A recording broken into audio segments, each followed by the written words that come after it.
Today I'm going to talk about releasing dead people. That might sound really weird to some of you, but here's the deal. What I found is that when I work on myself, an animal, a house, or a client, or anything or anybody, the first thing I check for is if their soul is the only soul that inhabits their body. And the reason I do this is, well, based on my experience, I found that sometimes dead people or souls that haven't moved on will attach to us, and they need some assistance in moving on to the light. That helps them, and it helps us feel so much better, because if you're anything like me, you'll take on their stuff. For example, I've got a million examples, but one of my favorites is one night my husband Dave came home from work, and I believe I must have picked up this soul from him because I felt fine. He comes in the door. I ask him if he'd like me to heat him up a tortilla. He said, yes, please, and then went to go change his clothes after work. And I was immediately enraged. I felt very put out because the kitchen was dirty and I had to clean a pan in order to do this for him. And yeah, I don't like to be bothered. I'm not a big fan of washing the dishes, but it shouldn't have made me feel so enraged. So basically, I served us up dinner, and then we sat on the couch and watched one of my favorite shows that always makes me laugh, Big Bang Theory. And I was just like, and just eating my food and just pissed off. Finally, Dave was like, what's wrong? And I'm like, I don't know. And oftentimes when I've taken on a dead person, I'll kind of act like a sullen teenager. Even though I know in my brain I need help, it's just like, I just don't even care. I just want to be angry.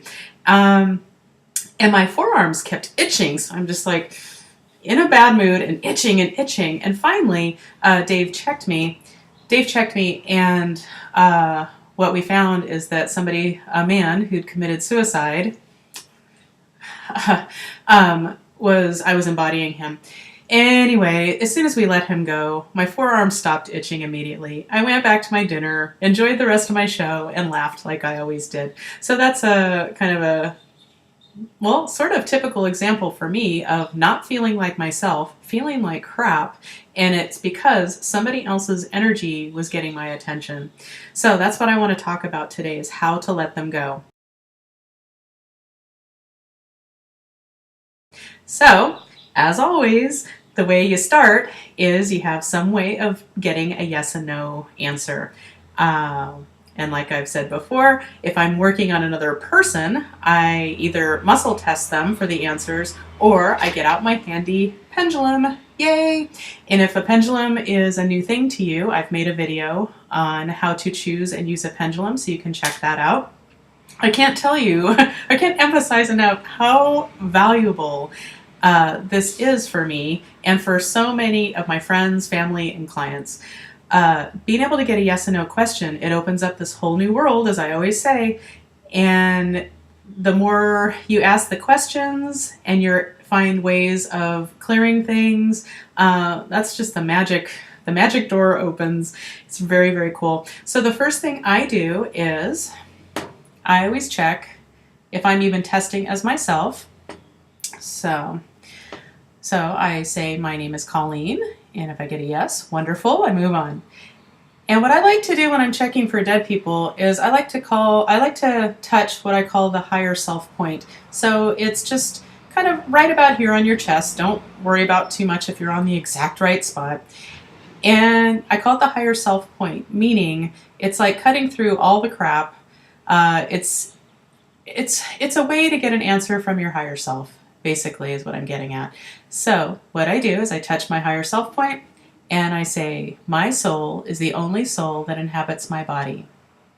Okay, so let's make it a no. For me, a no is a counterclockwise circle. Just remember, your no might be something completely different. It's very individual.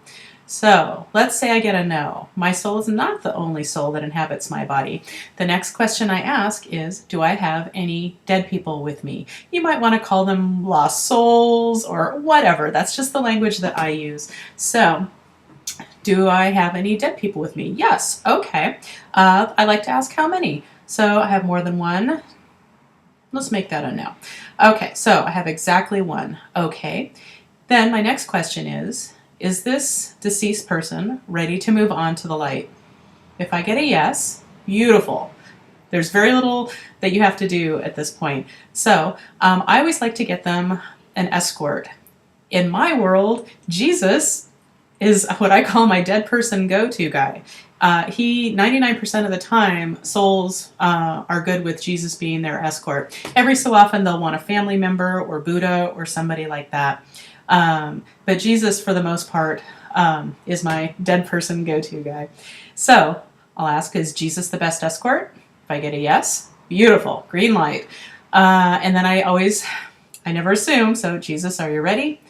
And if I get a yes, beautiful. So we've got one dead person ready to move on to the light. Jesus is ready to help him through. And basically, I suggest that you come up with your own method of doing this. And just the visual that I currently use is like I get a vague image of Jesus, usually to my right, and it's like he's opening this window to the next dimension, to the light, to their next step. And I just see a vague image. I just visualize a vague image of however many dead people moving through. I see Jesus close the window, and that's that. And so, as always, whenever I do something, I always check my work afterwards. So I like to ask, okay, did we successfully release this dead person to the light? Yes. Okay. Then I check again. My soul is the only soul that inhabits my body. Yes. Beautiful.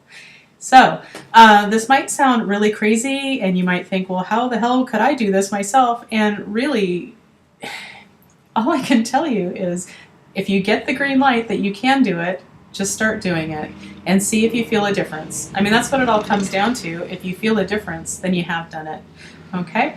And I think I'll leave it at that for now. It can get more complicated because sometimes they're not ready to move on to the light, and that would be the information for a future video. So thanks for joining me today. If you'd like more information, you can go to my website, energyhealingwithcolleen.com.